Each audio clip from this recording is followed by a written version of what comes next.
Hello, friends. Today, I want to share with you a fascinating tradition from Africa.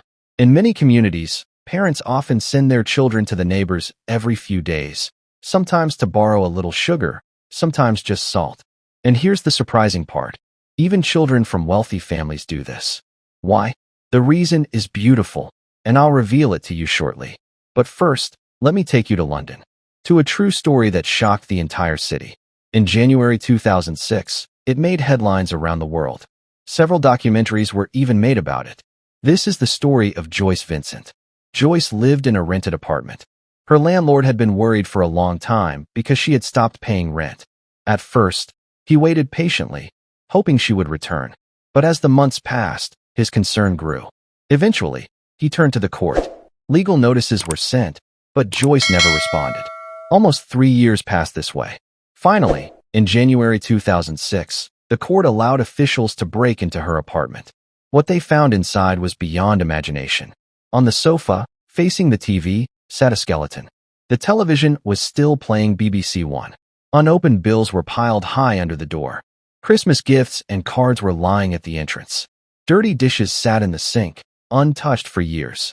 At first, it was impossible to recognize who the skeleton was. Later, through dental records, it was confirmed. It was Joyce Vincent. Investigations revealed she had once worked at an accounting firm. One day, without explanation, she left her job. The most shocking detail was this. She had died in December 2003, but no one discovered it until January 2006. 3 years. No friends, no family, no neighbors even noticed. Can you imagine such a lonely death? To be gone for years, and nobody knows? Your body decaying, until only bones remain, while the TV keeps playing in front of you. Now let's return to that African tradition. An African writer once explained, "We inherited this habit from our parents. Every few days, we visit our neighbors, pretending to borrow sugar or salt. It's not really about sugar or salt. It's about making sure our neighbors are okay." And that's the lesson. From today, make this your habit too. If a friend has been missing for a week or 10 days, check in. Send them a message. If they live nearby, knock on their door. If you don't see a neighbor for a while, ask about them. Because among us, there are many like Joyce Vincent. Quiet, shy, reserved.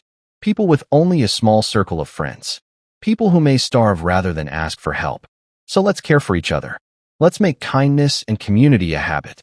Tell me, had you ever heard Joyce Vincent's story before? Share your thoughts in the comments below.